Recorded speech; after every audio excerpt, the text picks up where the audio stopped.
Okay. Well, as Ross mentioned, I know we're all disappointed that Joe couldn't be here. We need to pray for his health and recovery.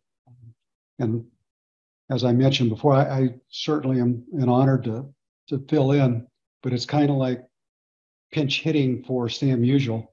So I hope that what we have here we'll find of some interest. As most of you know, I'm currently down in Arizona, and we've been studying in my Bible study group here Genesis for several months, actually, starting with Genesis 1. And we're just now getting through Genesis chapter 11. And as most of you know, those are probably the scriptural passages that are most criticized by skeptics. And actually, not just outside of the church, but inside the church as not being true. And so as we went through this, I started doing quite a bit of research. And I, with full disclosure, I have to say I'm not completely finished with my research. I'm not at the point where I would take this into a jury in a court of law yet, but the information I find is quite interesting. And I hope you will too. It is, as I mentioned in the letter to Ross, is kind of more of a long Bible study because most of what we know about Nimrod comes from the Bible.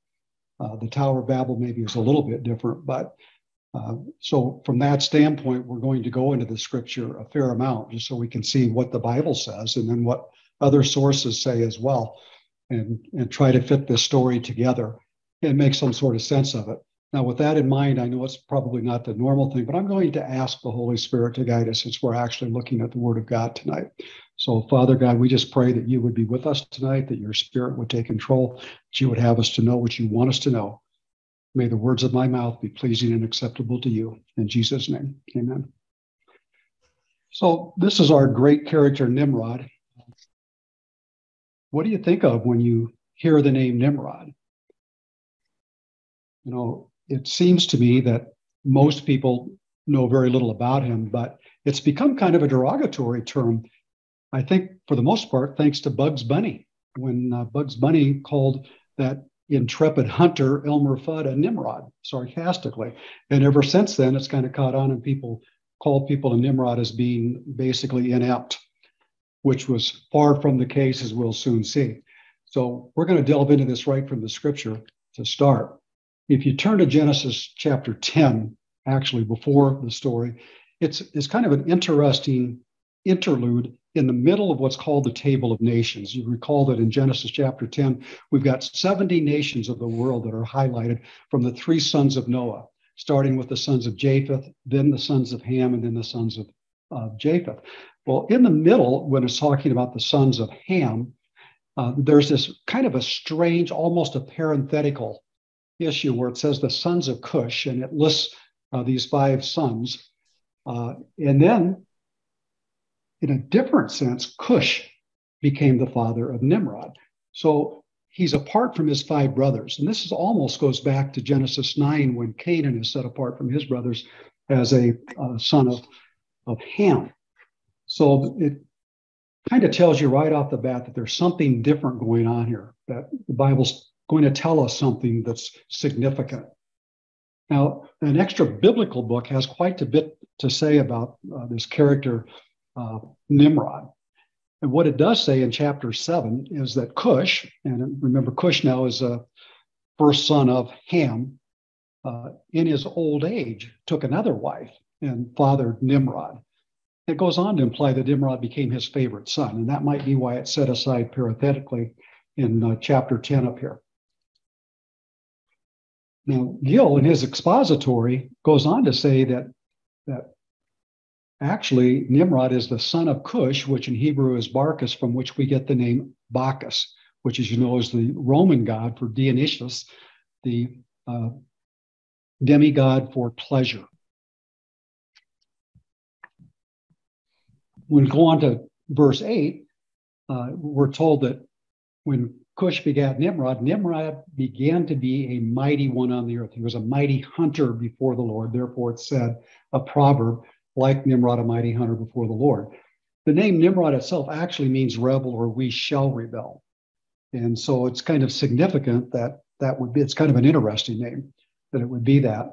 Etymologically, though, it's connected to the ancient Babylonian god Marduk, primarily without the vowel structures that you see in the Hebrew. And of course, Marduk was one of the significant gods in ancient Babylonian. The word mighty one is actually that word Gibor, where we get the Giborim, where we look back at Genesis 6 when we had the Nephilim come down and mate with human women. That word means all of these 4 or 5 things here: powerful warrior, tyrant, champion. A lot of people kind of attribute it to the word giant as well. But powerful and warrior is how it's typically used 160 times in the Bible, and almost always mighty. I think there's only one time when it's not. And remember, David was a Giborim. He was a Gibor, and he had his mighty men, the Giborim, the 30 and others that he was listed as well. So these are positive terms for the word Gibor from Giborim. There was another mighty hunter that maybe wasn't quite so famous either, though, and you may not recall this, but if you go to Genesis chapter 25, that exact term is used, a mighty hunter, and his name was Esau, the brother of Jacob. So, whoops, we jumped ahead a little bit. So this mighty hunter is translated in the Septuagint. Now, I think most of you understand that in the Old Testament that most of us read is from the Masoretic text. So there is a little bit of a difference in some of the words and oftentimes numbers between the Masoretic text and the Septuagint. In the Septuagint, it says he was a giant hunter. Now, it doesn't specify, was he a giant who hunted, or was he a hunter of giants? And one of the reasons that I bring that out is because some people in some of the legends, as we'll see, said that Nimrod got some fame for hunting dinosaurs back in his day, these giant lizards. Now, in Arabic, it's that he was a terrible giant before the Lord. In Syriac, he was a great warrior. Now, that term before the Lord, when you look at that, it isn't necessarily, and in this context, it's not a positive term. It generally means against or in the face of. You know, we have that kind of a colloquialism today when we say somebody, I'm going to get in your face, or somebody got in my face, that sort of thing. It's not a good thing. The Jerusalem Targum says that he was the hunter of the sons of men. Now, that's kind of significant, too, because other translations of that same Targum say that he was the hunter of the souls of men. And he made them slaves, made them work for him in his building efforts, and that he was very wicked before the Lord. And you can see what Targums are there if you're not familiar with it. So that's probably that he was actually a hunter, and that's how he got his fame and became famous for the Proverbs, because ancient kings in the ancient Near East often portrayed themselves as hunters, and even some of their demigods had hunting motifs, as you'll see here. This particular motif is taken from the palace of Nimrod, which is just close to modern-day Nineveh, and it's of Tiglath-Pileser. You'll find him in the Bible in 2 Kings. It's obviously sometime after the Tower of Babel, but you can see here he's in a chariot hunting lions in the Middle East, which we don't see a lot of lions there anymore. In that this is the palace from which it comes, a rendering of it. And if you can see there, I hope you can, on the walls, there's several hunting motifs. And mostly it's wild beasts like the lion. A lion seems to be a typical one that they come up with. Now, following him, actually, we'll find in Nineveh itself, at the palace that Layard uncovered, from Ashurbanipal, we see some reliefs, some stone reliefs. And this is of Ashurbanipal hunting lions from a chariot. You can see the arrows in the ones just ahead of him. So he was a mighty hunter. In fact, he was such a great hunter that here you see Ashurbanipal actually splitting the throat of a lion while he's in his chariot. So he was quite the hunter. Philo and Josephus both say that Nimrod was a giant and a tyrant. He opposed God and was responsible for the construction of the Tower of Babel. Josephus actually said that it was Nimrod who excited it's out of here a little bit,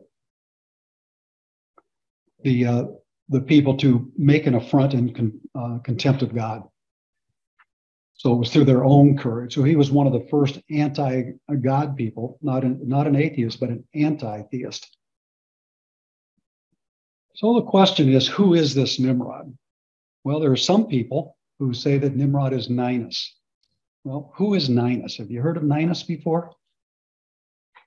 Ancient historians say that Ninus was the first king of ancient Assyria and the builder of Nineveh, The word Nineveh, by the way, means the habitat of Ninus, and the first empire builder. These include Ctesias of Cnidus in the 5th century BC. He was a Greek historian who wrote the Persica, which is a history of Assyria, Babylonia. It includes Pompeius Trogus, who was a 1st century Roman who wrote the Philippic histories, a volume of some 40, most of which are no longer with us, but Justinian wrote them down in the paraphrasing, I guess, if you will. And Trogus added that Ninus was the first who carried on war with his neighbors, and he conquered all nations from Assyria to Libya. And then there's Diodorus Siculus from Sicily, Sicily, who was another Greek historian who had the Library of History, another 40-some volumes, only about 14 of which still exist. But he also claimed that Ninus was the first king of Assyria, and these things that we see up at the top. And more recently, in about 1854, Alexander Hislop wrote The Two Babylons. And I put down suggest, but he basically says that King Ninus is in fact none other than Nimrod. So you can see the connections between Ninus and Nimrod just in the name itself. So is that possible that King Ninus is in fact Nimrod? That kind of goes to that name again when we mentioned Nimrod means rebel. There are some historians who suggest that Nimrod really isn't a personal name, but basically a character title, so that you wouldn't find the name Nimrod necessarily. And it wasn't meant to be a good name necessarily. Another one who gets some thought is the character Gilgamesh as being Nimrod. You might remember the story of Gilgamesh as one of the other flood epics that many people will say that the biblical account was based upon. We know that's actually the other way around. But if you're not familiar with the Epic of Gilgamesh, it's quite an interesting story. It presents this fellow Gilgamesh as a vile, perverted person. We don't need to go into all the details here, but yet he's treated as a hero of sorts. And he and his demigod friend, who initially was his enemy, they wrestled together and then decided to be friends, Enkidu, are going on a long journey to the Cedar Mountain to find and destroy the monster that sent the flood. And they actually go to find the man who came off it, the Babylonian Noah, and we're looking for the secret of eternal life, living forever. And he fails in that attempt, but he does succeed in finding this monster and cutting his head off. And the creature's name is Huwawa or Hubaba, but typically it's Huwawa.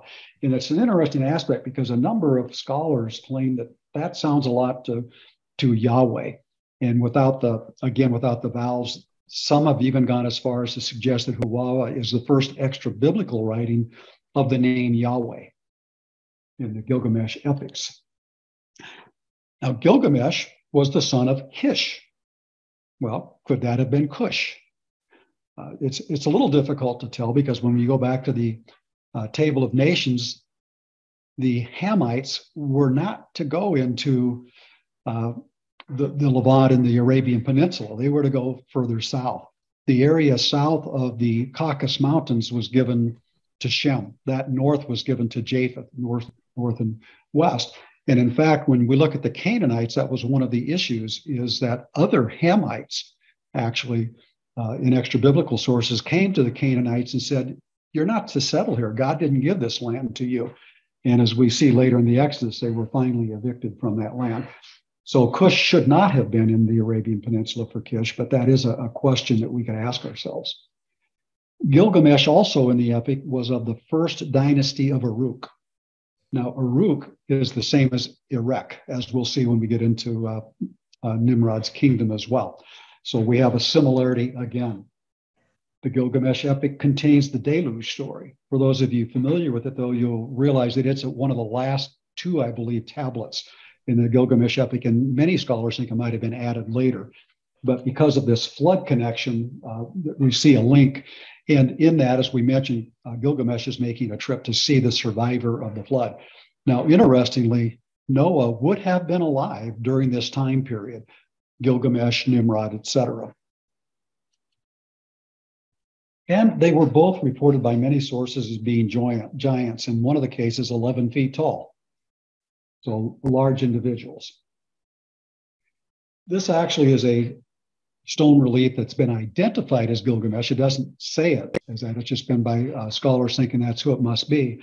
It was found in Khorsabad, which was the capital city of Sargon, the great Sargon of Akkad, about 10 miles northeast of Mosul in Iraq, dating to the 8th century. But you notice in this, he's holding a lion. Seems to be that hunter motif again, showing his bravery. Which leads us to that another great candidate for who might be Nimrod in the historical record, and that is Sargon the Great, or Sargon of Akkad. Most historical documents attribute the building of the first cities of Sumer and Akkad, the first civilizations on the planet, to Sargon the Great. And of course, this is exactly the area that we're talking about. And Nimrod's origin in Kush matches the same origin in Sumerian Kish for Sargon. In the Sumerian king list, Kish is the first city on which kingship was again lowered from heaven. And again, this is exactly where Sargon the Great came out of. They both made Akkad a prominent city, which it was not before. It was first Sumer and then moved on into Akkad, as we'll see in the account. And the archaeological record fits perfect in timing as well. There are some issues with dates, and I'm not going to go into that now. I'm not a Clyde Billington to do that, but the location, the conquest, and the center of power are match up between Nimrod and Sargon of Akkad. And they both initiated great building projects throughout not just Sumeria, but into Assyria as well. And they were known for their military exploits. This is the mask of Sargon that was restored in 36, but it shows the different facial features from the profiles. It's just kind of an interesting note if you see those little buns on the back of the head. That was reminiscent of royalty in ancient Babylon. And then we have a stela, a victory stela of Sargon showing him winning a battle. He's the one on the left, and on the following him is an attendant that has an umbrella to shade him from the sun. Now, we do get something, I'm not going to go into a lot of detail here, but the only other mention of Nimrod in the Bible is in Micah 5, verses 5 through 6. These are eschatological passages, prophecy, and it's prophecy of the end days, not the first coming of Christ. You might remember from Micah 5 that we have the Bethlehem of Ephratah mentioned where the Messiah would come from. But then it goes on to say in the last days what's going to happen. The Assyrians would come into the land, and the Assyrian from the land of Nimrod. And so some people try to draw a lot out of that in terms of Nimrod being at least an Antichrist type. But I just bring it up here to show that that's the other mention of Nimrod in eschatological terms. So I'm going to skip through these other parts on my slide here. And mention just another kind of rabbit trail or aside about Nimrod. Again, in chapter 7 of the book of Jasher, it mentions that the garments that God made for Adam and Eve were actually handed down after Adam died to Seth, Enoch, Methuselah, and then to Noah. Jasher goes on to say that Ham stole those garments from Noah, and then later on, he gave them to Cush. He didn't tell his brothers or anyone about it. And we don't know how Noah didn't know it, but in any event, that's the story. And then Cush gave them to Nimrod, who was at that time, as we've talked before, his favorite son. And it goes on to say that Nimrod became strong when he put on the garment. So we're beginning to see a little bit of legend accretion, a little extrapolation, and maybe some embellishment. But it goes on to say in Jasher that these garments were last handed down to Esau. An interesting point is if you go to Genesis 27 in the story of Jacob and Esau, again, remember Esau was that mighty hunter, and Esau was out hunting and he got so famished that he had to have something to eat, and he sold his birthright to his brother Jacob. And Jacob's mother, Rebekah, favored Jacob, and she realized that she had overheard Esau talking about killing Jacob. So she figured she better get Jacob in and get the blessing of his father Isaac. And they put garments on Esau and tricked Isaac into thinking that Jacob was Esau and therefore Jacob getting the blessing. Well, the issue there, though, is that she put the best garments. And those are special garments, even in the terminology in the Hebrew, that she put on Jacob, the garments of Esau, which is kind of interesting because in those days they didn't really have Sunday go to meeting clothes. So what exactly is it that Rebekah took of Esau to put on Isaac? So back to our text, still in the table of nations, this parathenical part in Genesis 10:10, talking about Nimrod. It says that the beginning of his kingdom was Babel and Erech and Akkad and Calneh in the land of Shinar. Babel means confusion, and it, of course, is the ancient site and or capital of Babylonia. We're going to get into that a little bit more because there were actually at least 8 cities that had the title Babel throughout Sumeria and Assyria. Now, the next city was Erech. Now, remember we mentioned before that that's the same as Uruk. It means long, and that city was about 40 miles northwest of Ur. I'll show you some maps here in a little bit. And it's on the left bank of the Euphrates River. Then comes Akkad, a little bit further up. That word means subtle. It's north of Babylon, and it includes the area around it as well. And then finally, Calneh. Calneh means the fortress of Anu. And it is a city of Babylonia that's named among these cities. And that's really all we know about it, except we do have a pretty good idea of where it's located at. Shinar basically means a country of 2 rivers, which is what Mesopotamia means as well. It's the Sumerian Mesopotamia, Shinar or Shinar. When we mentioned it's the Calneh, for the Anu, the temple for Anu. Anu was a Mesopotamian demigod, one of the triads of gods of those days. You might be familiar with Enlil and Ea or Enki. Well, Anu was the 3rd member of that and sometimes considered to be almost like the father god. So it's interesting that we have this trinity all the way back in the days of Sumeria and ancient Assyria. So here we have a map, and I circled the 4 locations that we just had. This is listed as the cities of Nimrod, starting down with Uruk, Calneh down off to the right, and then up to Babalu or Babel, and a little further north, Akkad.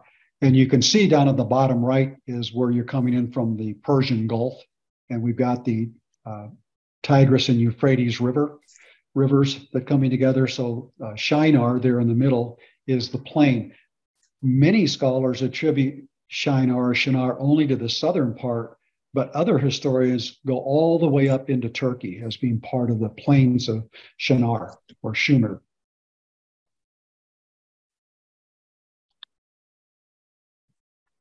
In verses 11 and 12 of Genesis 10, we're told that from that land, from Sumer, Nimrod went into Assyria. And there he built more cities. He built Nineveh, Rehoboth-ur, Calah, and Rezin.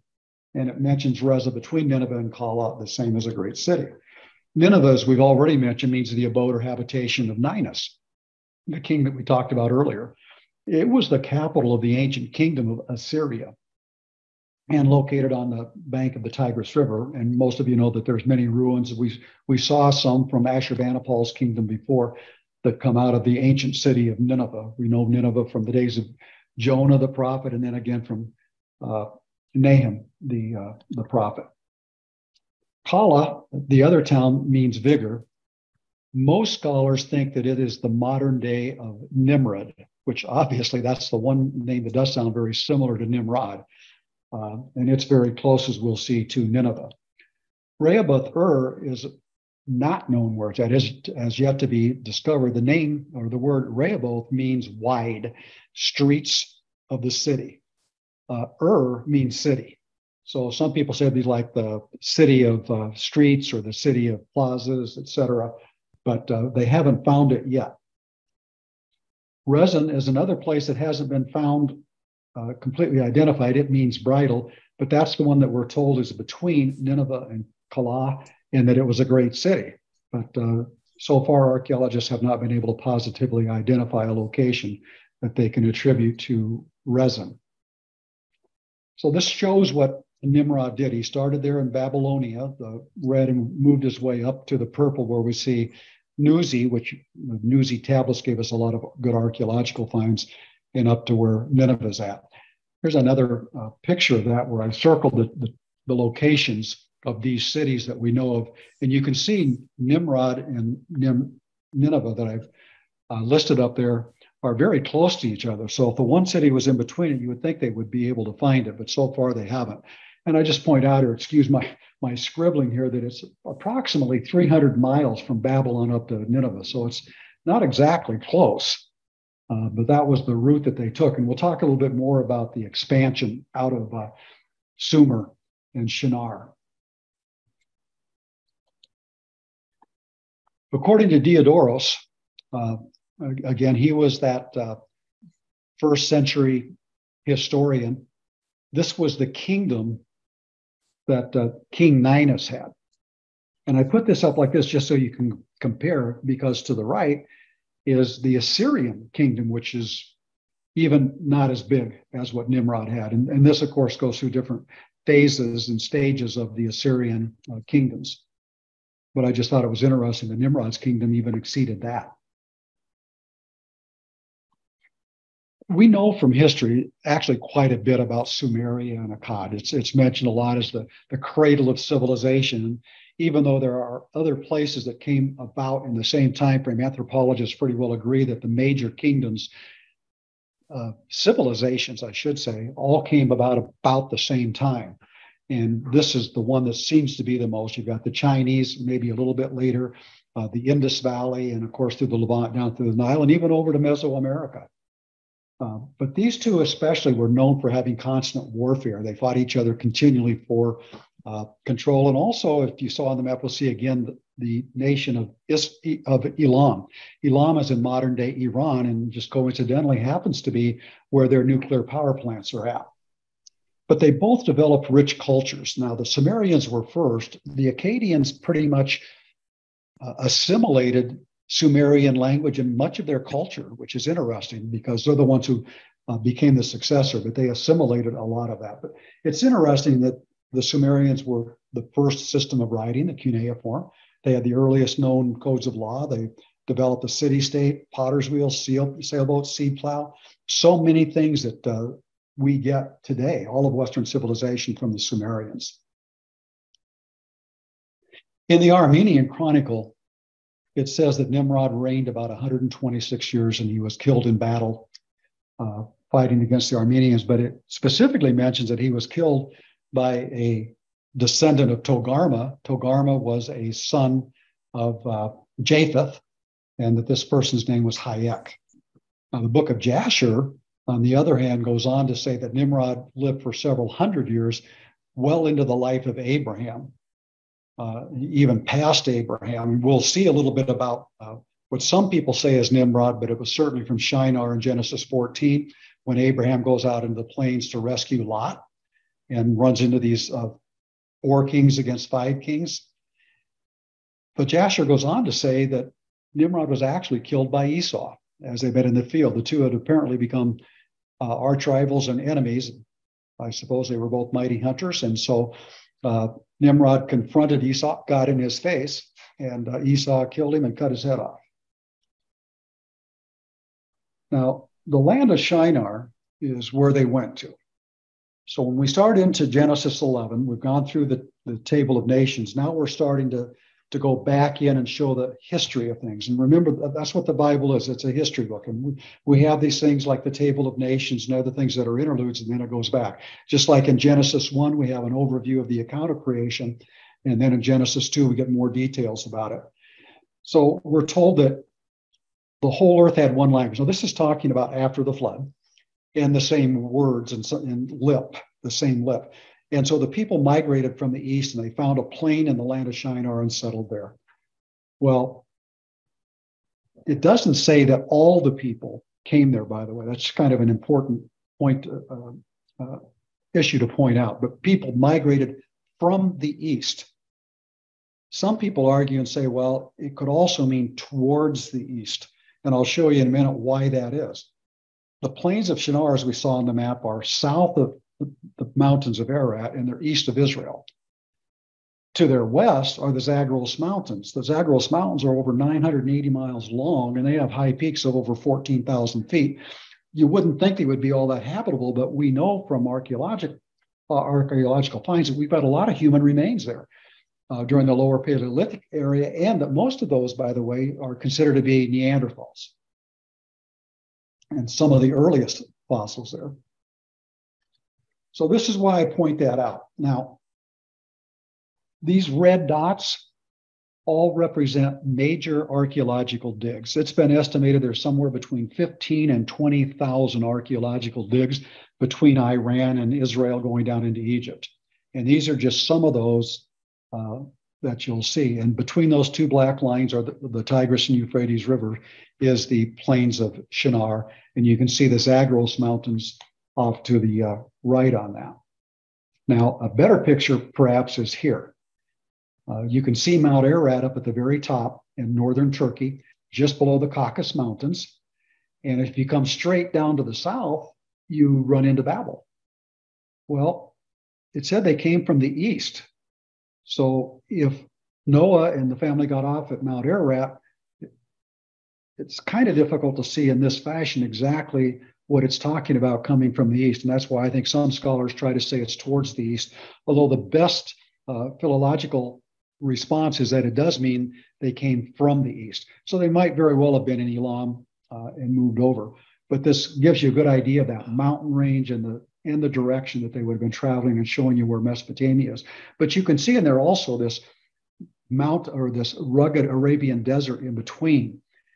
So the main route of travel would have been from that area to the northwest. And that's, of course, we remember from Abraham, who left Ur, went up to Haran through this place because it was a place where you could grow crops and it was a nice place to live.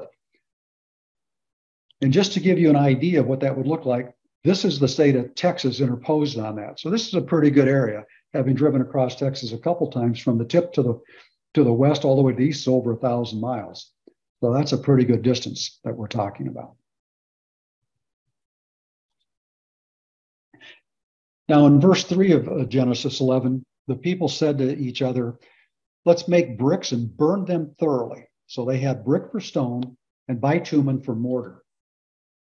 Now, this is basically building with slime or native pitch. That word bitumen actually in the Hebrew is slime or native pitch. It's not the same word as the pitch in the Noah account on the ark, though, by the way, but it is the same word for the tar pits from Sodom and Gomorrah. Now, Ellicott said, writing of Layard, that we'll talk about Burr's Nimrod in a little bit, was one of the ziggurats, that you couldn't even pull the bricks apart. And they'd been, by this time, thousands of years in the making.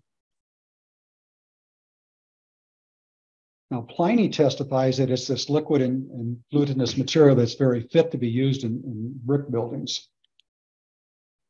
And interestingly, we don't see bricks that were burnt or baked before the Uruk period, not just in the ancient Near East, though, pretty much throughout the world. It seems like it just kind of came in during that period. The Uruk period is very prominent within archaeological records. We'll talk a little bit about that later. So this Uruk period is probably what we're talking about with Nimrod and the tower. So then in verse 4, the people said, come, let us build ourselves a city and a tower with its top in the heavens. And let us make a name for ourselves, lest we be dispersed over the face of the whole earth. That word tower is actually the word migdal that you might have seen in other places in the Bible, usually translated as a tower. We have the tower of the flock around Bethlehem where they kept the sheep, which is interesting in the Christmas narrative, or fortress sometimes. In this case, it's with its tops in the heavens. And there's a question mark. So what was the idea? Well, it says there that their idea was to make a name for themselves, so they could be renowned and they would have a central established point to serve, to keep their unity. So why did they build the tower? I should have had this with the things there too. It's often been said in many articles you'll read, it says they did that because they wanted to be safe from another flood. Well, that doesn't make sense then. Why would they build this tower in the middle of a floodplain between two mighty rivers. There were mountains not too far away from there that they could have gotten away. And even beyond that, that tower wasn't going to hold a lot of people on top of it, even if there was a flood. So they wouldn't get the whole people, whole congregation or population there in any event. So the idea is that they were to make a name for themselves to avert being disposed. Another observation is that it was possible that it was built under the guise of being a place for sacrifice unto God. And I use that word guise because almost everywhere we see ziggurats, especially in ancient Mesopotamia, they did have what would be considered a religious purpose, but it certainly was not to the God of heaven, Yahweh God. It was to these other demigods, and it usually involved all sorts of vile and perverted temple worship.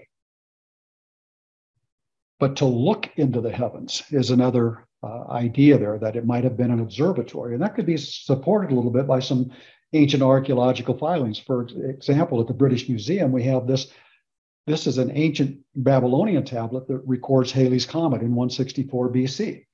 Now, we know that the Medes and Persians were involved in astronomy way back when. We see that even in the days of Daniel, and most of us are led to believe that the Magi that came to visit the Christ child came from this area of Persia that Daniel was also in. And another one is the total solar eclipse of 136. I know these are sometime after this period of time, but we do know from the records that the ancient Sumerians and Babylonians were very much involved in astronomy, looking at the stars. There are a number of writings that show that that's what they were doing. So the next question that comes up then is, when was it built? And this is just kind of a chart to give you an idea of the timeline from the creation of the world to the flood all the way over to Abraham. This next, I don't have it there. If you look at this line coming down here as a possible one, I do have another chart for that I'll show you here in a little bit. Of what that date might have been, but you can tell it's not a long time after the flood, no matter which account you take. If it's the Septuagint account, the Masoretic text, or even some other document, it's not a long time. Now, we go back to the Table of Nations, and it tells us that Eber, who is one of the sons of Shem, had two sons. The name of the one was Peleg. And then now, again, we have one of these parentheses, for in his days the earth was divided, and his brother's name was Joktan. What does the earth was divided mean? Well, traditionally, and I think that probably holds in the context, it was connected to the confusion of language and the dispersion that happened at Babel. There has been more recent theories that have been proposed about a rapid continental drift. And actually, the philological analysis of the language does support something more of a geologic nature rather than a population nature. And we know that continental separation is well supported, but the idea of it happening here is been unproven. In fact, answers in Genesis, ICR, Creation Ministries, all pretty much downplay that with the idea that what they're suggesting here had already happened during the flood. And if they had something that was that catastrophic to break up a Pangea continent, as an example, it would have pretty much destroyed much of the world again. And that's not what happened. Now, it would have caused the ending of the Ice Age would have caused the sea levels to rise. But I would still suggest, I'm still leaning towards that it's the confusion of language and dispersion, primarily because chapter 11 following this immediately talks about that. And it does not talk about any type of geologic disaster. So this was the chart that I was alluding to before. And it's kind of a good one because you can see all these ages of our early fathers. And the flood, which occurred at 1,656 years after creation, Peleg, the one we just mentioned, was born 101 years after that. So the earth was divided in his days, and he lived for 239 years. So that's the time frame that we would probably be looking at from scriptural records as to when this event of the Tower of Babel occurred. And where was it? Well, all of these are possible sites that have been at least considered. Most of them have been pretty much discarded by now, but there are still a number of contenders. And the bottom line is, to this day, I don't think there is no complete consensus as to where the Tower of Babel was. In fact, if you Google Wikipedia, Tower of Babel, you'll find out that it was merely a myth that Judeo-Christians put in to try to explain origins. But the bottom line is we don't know for sure where it was at. But I'm going to give you a few examples of some top candidates. One of them is in the ancient ruins of Babylon. And I say the present day ruins of ancient Babylon because, again, there were up to 8 communities, towns, cities in that area that had the name of Babylon. But in the current one, there is a tower that's called the Tower of Etemen Anki, which means the house of the foundation of heaven on earth, or the Ziggurat Babel, to the people there. It was discovered, a lot of information about it from the Asaglia tablets, which were back in 229 BC, and it described it as a massive 7-level. Most of the ziggurats, by the way, are 7 levels, but they described it as a pyramid that climbed 91 meters into the sky, 300 feet with a square base of 91 meters on each side. So it was a very large structure. That was accepted for quite a while. Recently, a lot of scholars have shed a lot of doubt on whether it was really that high or not, but that's what was recorded in 229 BC. Now, in the 5th century BC, the historian Herodotus, very famous historian, actually claims to have seen it. You might remember Herodotus traveled a lot of the world, that part of the world especially, and saw a lot of these things. And he said that there was the sacred precinct of Jupiter, Zeus, or Belus, a square enclosure, 402 meters each way, which were still remaining in his days. Now, I didn't include it here, but we'll look at something else a little bit later. The way that Herodotus described what he saw there is why so many people today show the Tower of Babel in a circular fashion, because he talked about if you're going around and around it. But we'll see that that does not necessarily mean that had to be the physical description, but that's where that comes from. So this is, on the right, a modern rendering of that Etemen, which is right on the banks of the river, and to the left is an aerial view of the actual site that it would have been at. And you can see there the way that they have done it, modern day, is they don't make it round. And I don't believe if you count this up, you actually get the 7 to the top. But you notice it does have a top on it. Now, the problem with that, as we'll see, is that it had been torn down and rebuilt several times. King Nebuchadnezzar, for example, we know that King Nebuchadnezzar is the one who took the northern kingdom of Judah into captivity, 586 BC, about 1,000 years after. Well, actually, we're talking 1,500 years after the Tower event. And it shows him here. You can hardly make it out, but in the stone here, that is a stone structure. And he's saying here that in order to complete the reconstruction of it, he had all these people come out so that he could raise its top to the heaven, making it gleam bright as the sun. So Nebuchadnezzar is taking credit for rebuilding this particular temple in the modern day ruins of Babylon. Another candidate is what's called Nebo in Borsippa.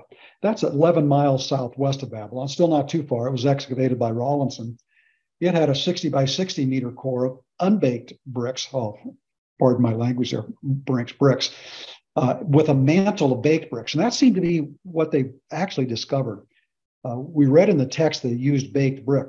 Most of the ziggurats that were found that were actually made of mud bricks on the inside, but then they had a facade, if you will, or a mantle covering it, coating it of the baked bricks. And this, again, is a very large structure, bonded by bitumen. And it reached a height, they claim, of 70 meters, 210 some feet, in the again with 7 terraces. And there's a lot of cuneiform tablets that have been found in that area that talk about administrative and, again, the astronomical texts that come out of this particular area.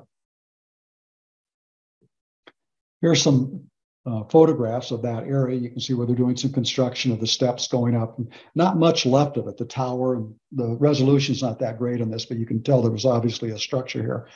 But this is the one where you get the tablets describing this temple as Borsippa. And to this day, a good number of archaeologists and scholars think this would be the best candidate for the Tower of Babel. Another one, though, is sometimes called the White Temple. There's actually two temples in Uruk. Another one is for the goddess Iana, which is actually a larger temple. But this gets a lot of applaud, especially by the archaeologist, Egyptologist Doug Petrovich, who, by the way, has a lot of good YouTube videos with his Genesis history with Del Tackett, talking about his exploration of Uruk and why he thinks that is the area. It was a city of Uruk that grew exponentially. And so there was obviously some sudden migration into the city. And it was structured around the temple. And remember, they were building the city and the temple, this tower. The Anatop complex, as I mentioned, was much bigger. That tower was never completely finished. The White Temple has been destroyed, so we don't think it was completed either. And I'll show you why we call that the White Temple in a minute. But it wasn't nearly as high, only 42 feet in earth.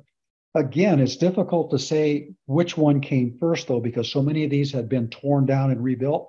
And oftentimes when they came in to build a new city, they would take the bricks that were in those complexes, these tower complexes that they had built, to build homes and other buildings. Probably one of the best things, though, that Petrovich would bring out is the Uruk expansion. The Uruk expansion, again, is well known and well highlighted, well documented in ancient archaeological circles. It is the main expansion out of that area throughout the ancient Near East. And from there is where we know we had the great migration throughout into northern Mesopotamia, but all the way to Syria, Iran, into Israel, and then actually all the way down into Israel. So the expansion out of there really fits nicely with the Genesis 11 account as well for the temple in Uruk. Again, it's a temple of Anu, the winged god that we saw previously. This shows you a little bit about where these temples are in conjunction with each other, with the Persian Gulf in between. One of the issues with both Ur and Tabal is there's some documentation that indicates that the water level from the Persian Gulf at that point in history might have actually been up in there, so it would not have been as habitable. I haven't done enough research to show what exactly we can make of that, but that is one of the thoughts that why these can't be the site. It leads to another site that Answers Research Journal has put out some years ago, suggesting that the site's actually up in northern Syria, way up north.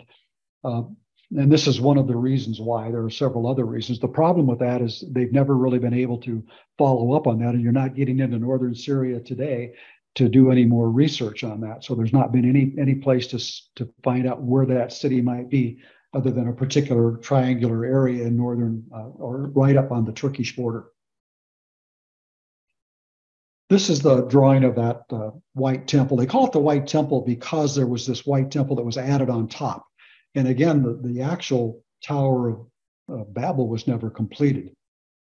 And you can see the dating that comes here. Sometimes with the dates, I kind of take that tongue in cheek, because just like when we look at Egyptology, we know there are gaps. But clearly this huge mound was something. And again, you can see the two areas there between Babylon and down to Ur. This is just a kind of a highlight.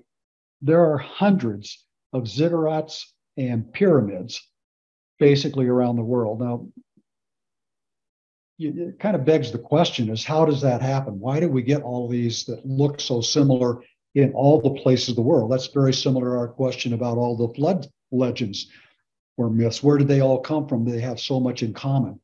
Well, most scholars, as I research, say that, well, it's just coincidence and convergence. You know, maybe sometimes people are imitating forms in nature. They'd see a mountain that looked like it.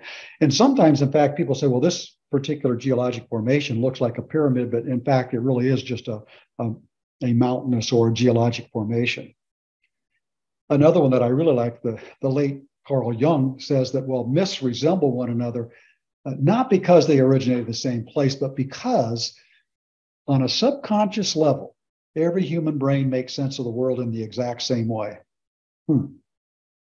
But I like what Ruth says. She says, because of the special combination of details, motifs, these myths must be considered to have a common origin. And as I've been studying myths, some of you may remember that I've done some studying on dragons and dinosaurs, and I've been looking at some of the demigods of especially Greek and Roman and in the Middle East, that they simply have to have some common origin. They're just too similar to be coincidental. Well, that leads us to the question, how many people were there?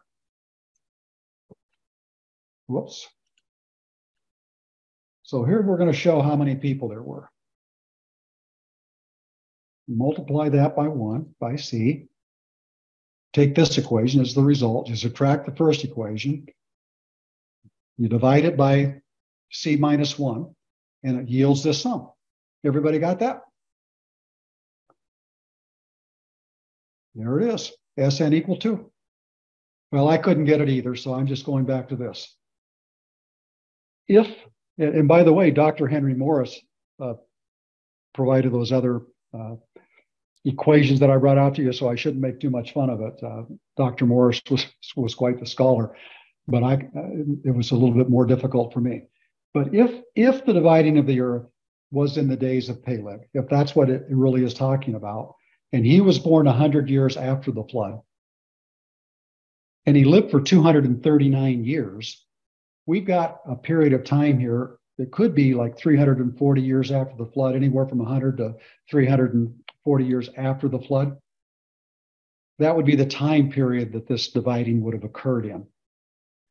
Now that takes us almost to Abraham. Abraham was born around 2000, so we don't have a much time period off that. Now Morris and others have estimated that there were probably close to 3 million people on the earth at Abraham's birth.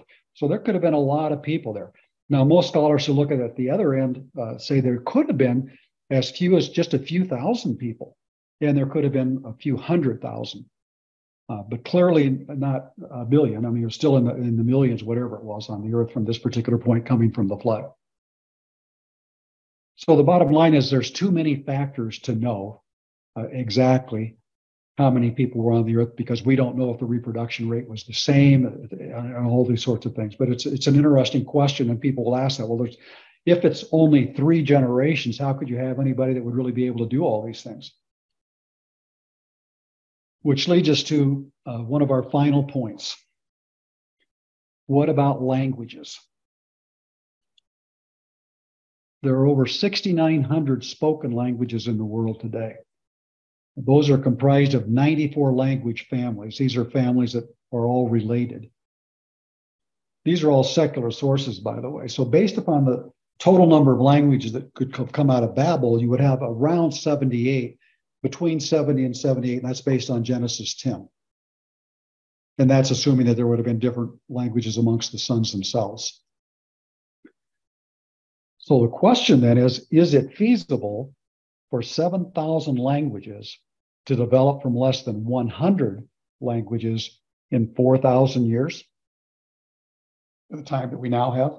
Well, consider this. This is Old English from 1000 AD.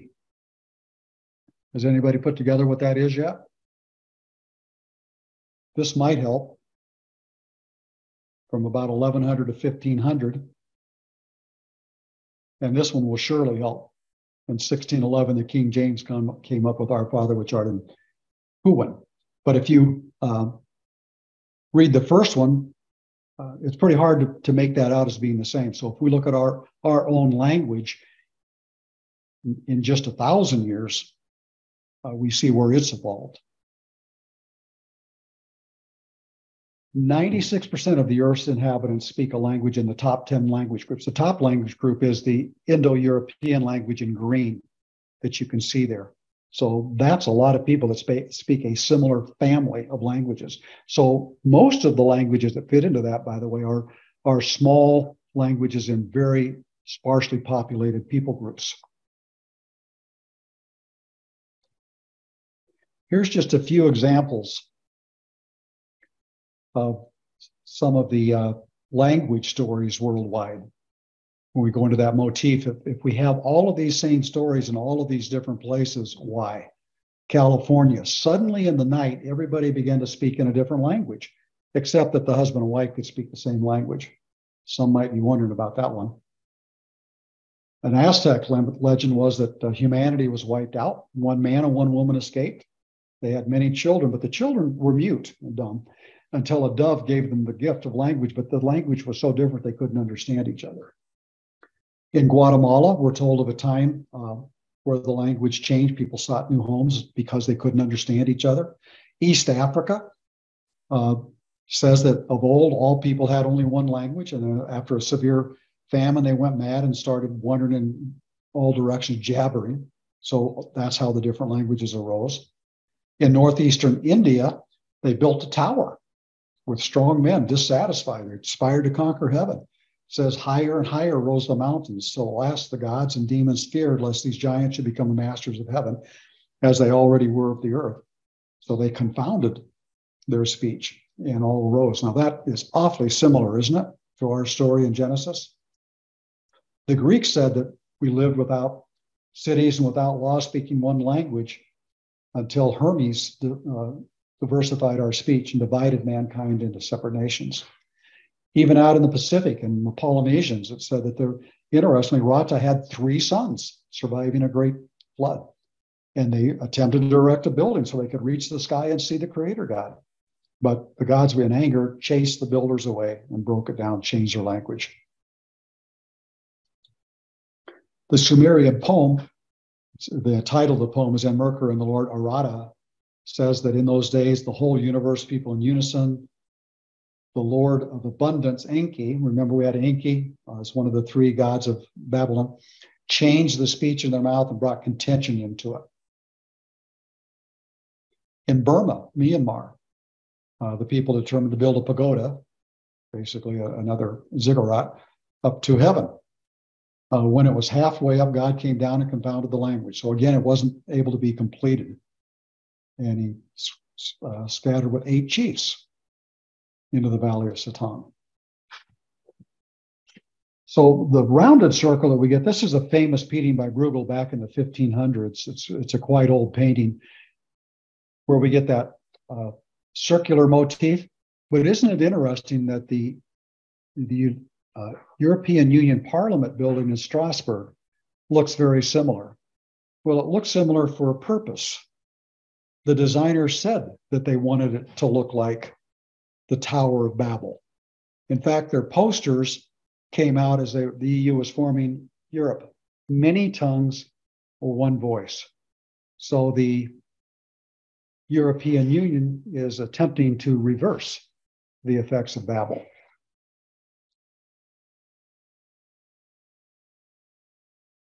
Yeah, I got a question. When they talk about bitumen on the mortar, is that like the tar of today? You know, like tarred streets. That's similar thing. You mean like the asphalt streets? Yeah, yeah.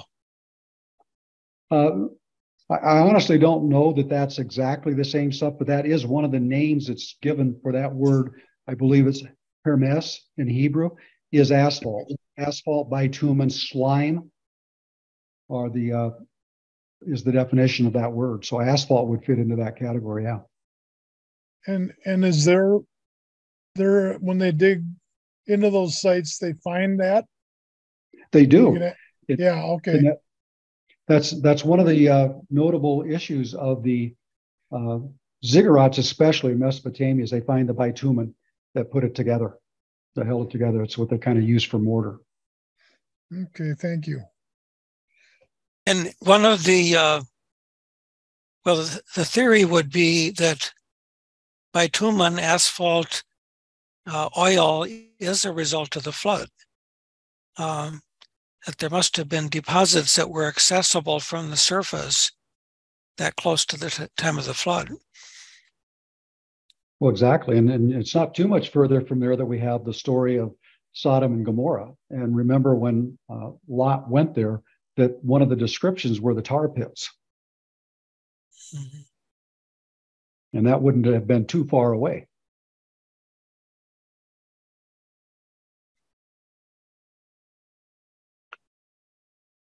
So other questions?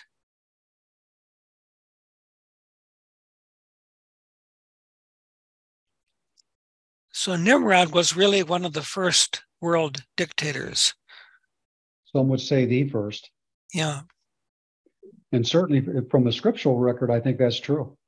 You know, I would really, if people are interested, I would really encourage you to go on to his Genesis history and especially look at some of the stuff that Dr. Doug Petrovich has dug up. He's done a terrific job of showing this expansion. As most of you know, in archaeology, one of the major things that they look for is pottery. And these beveled bowls, and they're called tilted, spouted beer mugs, are the emblem of ancient Sumer. And they can show the Uruk expansion all the way up through Acadia, into Assyria, down into Israel, and even to Egypt from there. So even those civilizations benefited from Sumer. And perhaps that's even where they started, because that's all of these things. They had what's called a tripart house. And some of them, they show two parts of the expansion where part of it was clearly civil. There was no war. They didn't go in to take over something. If there was an existing city, some of them they built on virgin soil, but if there was no city, or if there was an existing city, sometimes they'd move right next to them, and they would even build their homes, these tripartite homes, next to them. So it was kind of a friendly takeover, I guess, if you will. Someone's asking, what was the original language? I'd like to say Hebrew. And for a long time, people have said that. I think today linguists are doubting that. But at the end of the day, nobody knows for sure.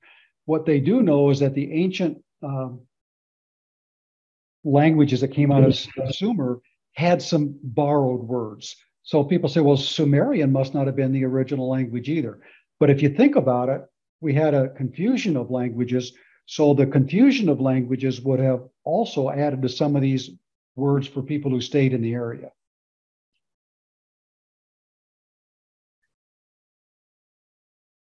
When I have heard the presentations on the ancient Chinese language by Richard Broadberry, Yes. It's interesting that they chose a pictographic language. And one possibility for that is that if the sounds of the words was changed again, the concept is carried by the picture. Yes. And of course, the Egyptians did the same thing. And in fact, the cuneiform was in some respects like that, using symbols rather than pictures themselves. Now, I see that Brian has a question about the written language before then.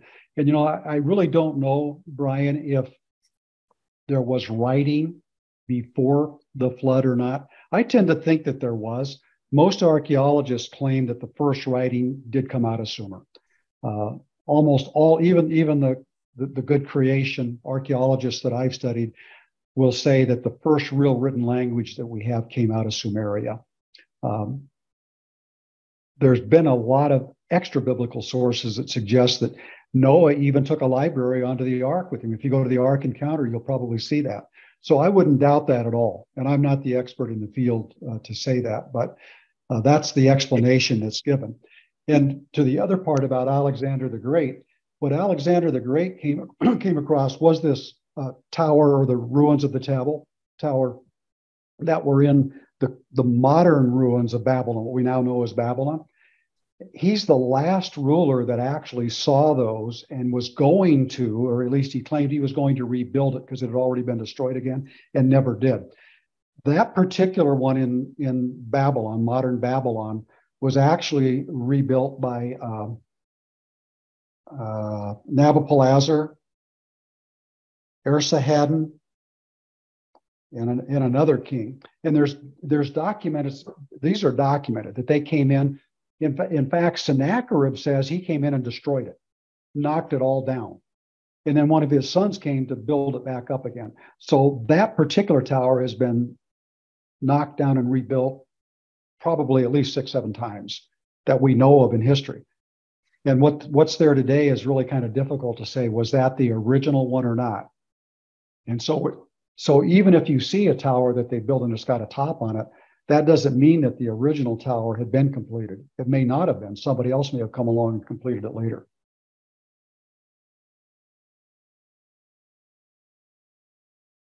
So it sounds like various rulers considered it of symbolic importance to either build it or tear it down.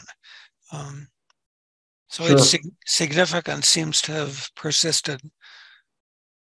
I think that's true. People, powerful people, want to take over other people's power.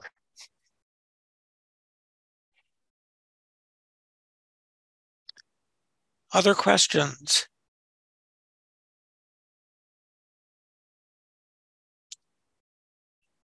Ellen, you're muted.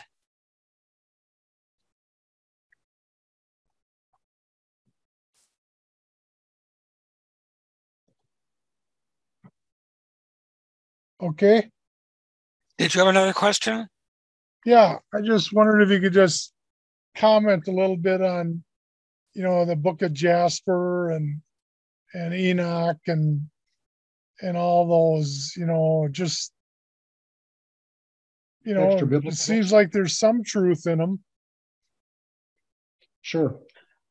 The real problem, Alan, is we don't know. We know that our Bible, the Judeo-Christian Bible, mentions those three books in particular: the book of Enoch, the book of Jasper, and the book of Jubilees.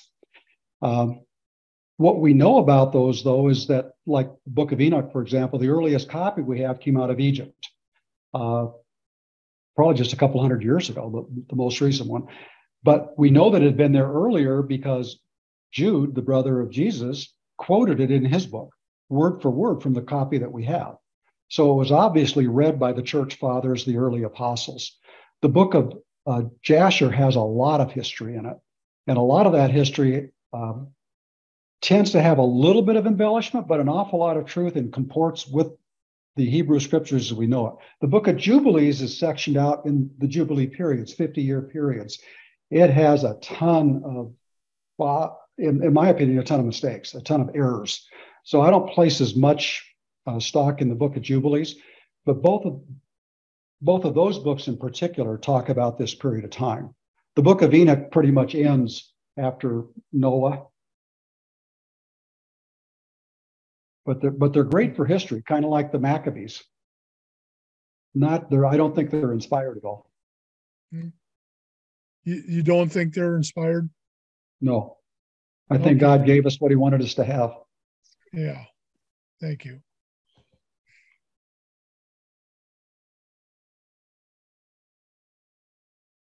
Well, thank you all for participating. This is a great turnout for a blizzard, and thank you, Neil, for stepping in to pinch hit for Joe Taylor. And when I introduced you, Neil, I didn't point out that your career has been in gathering evidence, and you certainly have gathered a lot of evidence here. Maybe not enough to convict in the minds of a jury, but I think very convincing and very enlightening to understand Nimrod and what he did